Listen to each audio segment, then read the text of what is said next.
Hey everyone, welcome to this week's video. My name is Stephanie. Welcome if this is your first time joining me. Each week I do an Akashic Records reading, Oracle reading, crystal card energy, some keywords to set us up for the week, just to give us the best chance at tuning into the energies that are going to support us in the best way. So this week we are looking at July 31st through August 6th, 2022. We will talk first about the 3 keywords that I have channeled from the Akashic Records while I was working in those this week. And then we will get our crystal energy from Healing Crystals deck number 2. We will get our Sunday energy, which I usually do a little separately from the rest of the week, just to give us kind of an overarching theme for the week and a guiding energy. This week, that will be from Colette Baron-Reid's Oracle of the 7 Energies deck, which is amazing. And the remainder of the week will be from Denise Linn's The Sacred Forest Oracle. So even if you are not an Oracle card reader, even if you just like to tune into these, if you do not use them for yourself, but you would like to maybe start working a little more or doing some deeper dives into using your own intuition, this deck is fantastic. So it does have a code inside the guidebook where you can go online and register to get a guided meditation recording for each of the cards, which is really a special thing. Most decks don't include that. So consider this if you like guided meditations. So let's talk about the 3 keywords from the Akashic Records this week. We have clarification, we have illumination, and we have adaptability. So I feel like we got clarity recently, perhaps even last week or the week before. So clarification kind of in that same vein energetically, but moving a little past it. We're not hoping for clarity. We're not asking for clarity. We're not wishing for clarity. We've kind of got that. And now we're taking these action steps toward clarification was the message I got.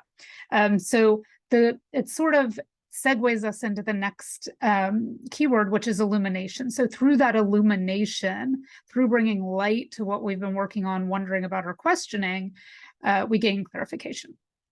So, which brings us to the second keyword, which is illumination. Can sometimes, it sounds wonderful, doesn't it? To have these things illuminated that we're working on, wishing for, or wondering about. But sometimes when we shed a light on things, it illuminates things we're not ready to see. We feel we're not ready to see, or we're kind of squinting and wishing we hadn't seen.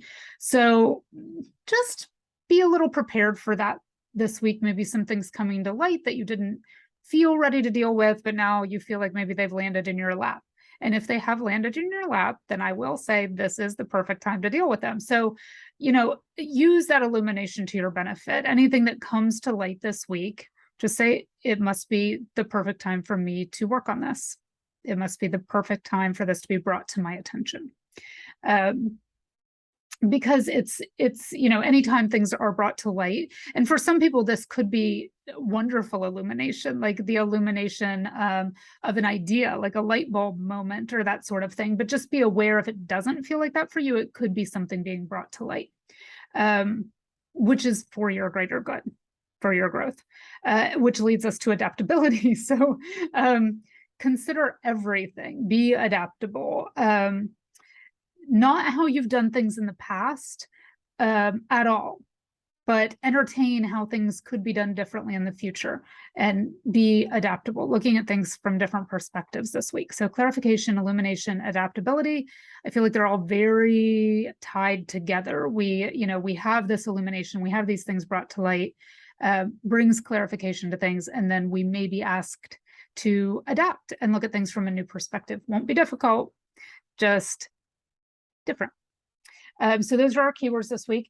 This week from the crystal deck, and I have drawn the cards. If you're new here, I draw them ahead of time, but I do not peek at them ahead of time, so we see them together. This week, 2 cards flew out of the crystal deck, so I took both of them, and we'll talk about both of those. So first, we have the blue fluorite, which is throat and third eye. So that's really how we're speaking and how we are connecting with our intuition, how we're processing communication. And the 3 keywords are protective, cleansing, and healing. The affirmation or mantra you can use if you want to work with blue fluorite this week is, I am clear, focused, and protected, which I think is great, going along with clarification, illumination, and adaptability. I am clear, focused, and protected. And then the other one that popped out was lepidolite. And so this is like a tuning in kind of energy, and this is sort of a soothing energy. Lepidolite connecting the crown, third eye, throat, and heart. So a little bit broader range of just kind of encompassing more of our feelings. Its 3 keywords are awareness, transition, and balance. Balance very related to adaptability. And it says, I am emotionally balanced and filled with inner peace. So that being our goal this week, to use this clarification, this illumination, and this energy of adaptability to bring us peace and ease. So then let's talk about our Sunday energy, which again is from the Oracle of the 7 Energies deck. And it is a higher view. So I really love this. I really love this connected to our 3 keywords, right? A higher view, and we have clarification, illumination, and adaptability. This could not be more perfect. So, let's think about this. A higher view, a higher perspective, sort of rising above past patterns, our old stories, the way we have dealt with things in the past, how we have done things in the past, saying, I'm adaptable. I can learn new things. I can learn new ways of being. I can learn new ways of thinking. And maybe a light being shed on some things and ways you have done things in the past.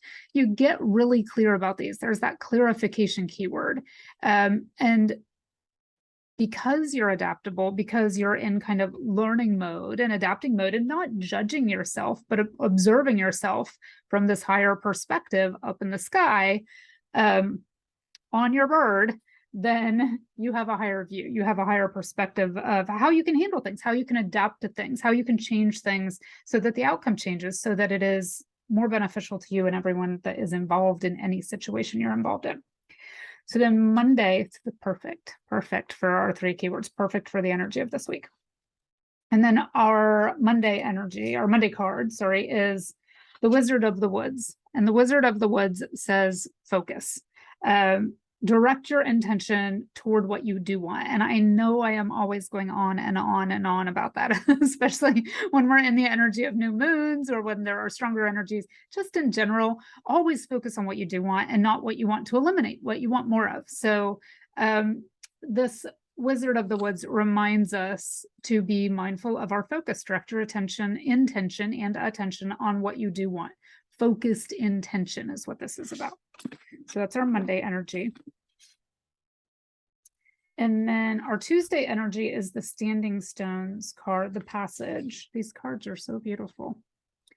The Standing Stones card and Passage. So this is kind of like the unfurling energy, which was our keyword for the year, right? So we're halfway through now, halfway through the year already. And we're still unfurling. I mean, this isn't something that's like a one and done. We don't just unfurl and sit there, right? It's kind of a process. So this is about that we're still in the time of unfurling. And because you have paid attention to the clarification, illumination, and you are adaptable, you are ensured safe passage to where you're going with whatever it is that you're working on. So then Wednesday we have Frog Spirit, which I love. It's the renewal card. So Frog Spirit says kind of release any preconceived notions. That would go with adaptability, right? Don't do things, don't fall into these loop patterns. Don't let the needle of your record player, if you are old enough to know what a record player is, don't let the needle of your record player fall back into that same old groove. It's time to start playing a new song. It's time to start telling a new story. We've talked about that a lot recently. So release any preconceived notions. This goes with the adaptability card, very nice, or adaptability keyword very nicely. This is about change and growth being necessary, but also positive. Sometimes we have things like growing pains. That's not the message I'm getting with this. It's about, yes, there may be something illuminated that you didn't think you were ready for this week, but because you are adaptable, you are launching into a period of renewal, not fear. So because you've let go of the past ways of doing things, that change and growth are necessary and positive. So that leads us to Thursday, which is the Willow Spirit. And if you've ever seen a willow tree, it's got kind of those thin branches that bend, right? So that's flexibility, that's adaptability. It says be open to change, which is the message we just got with the frog spirit. Change and growth are necessary and positive. So this says be open to change. Things are going to change. And it is much easier to adapt if you can bend with the wind, because you are flexible. If you can adapt rather than breaking off and fighting things tooth and nail, if we are adaptable, if we are flexible, we can deal with any situation that comes our way. And then Friday, oh, this is funny. So flexibility. And then I'm talking about, growth and change this week. Dragonfly spirit. Change. So dragonfly to me, not necessarily in the context of this deck or the meaning of this card from the creator of the deck, but to me, in my mind, dragonfly always is like butterfly energy on steroids. It's, butterflies represent a time of transition. Dragonflies represent a time of change, like now. So, looking for that clarification, illumination, and adaptability, because we are going to go through a change this week. And I feel like because this launches us into the first week of August, look for this to kind of be a theme within the month of August. And this, again, change your perspective. If we go back to the beginning of the week and we're on that bird up above, we can see much further. We can see which paths lead us in the direction we want to go because we are taking a higher perspective. We are not locked into old ways of thinking. We are able to change. We are able to adapt, and we are able to see what is going to be of the most benefit to us. So change. Dragonfly. It is coming, and it is coming fast. And then Saturday, the last one is growth. Change and growth, this whole reading. Toadstools, growth. So this is changes are occurring. Even if it's still under the surface, even if it's, just breaking through. I feel like we've been talking a lot about that, things coming to fruition, the seeds we have planted, they're breaking through now. So, we're very last day of July, first week of August. Totally different energy from what I'm getting. We're in growth, we're in movement forward, we're in adapting, we're in change. This is like buckle up, buttercup. Things are different now. So I like that this is our August energy, not just our first week of August, but I feel like this really is a reading that is giving us an overarching energy or kind of a theme for the entire month of August 2022. As I always say, if you stumble across this reading outside that time frame and it feels relevant to you and what you're going through at the time, it is absolutely relevant. But that is the time period we're looking at, and I do feel like this is going to kind of be the theme for the entire month of August. So let me know what you're working on in the comments. If you would like to connect with me on a deeper level to do a private reading, I will leave my links in the description box, and I will see you next week.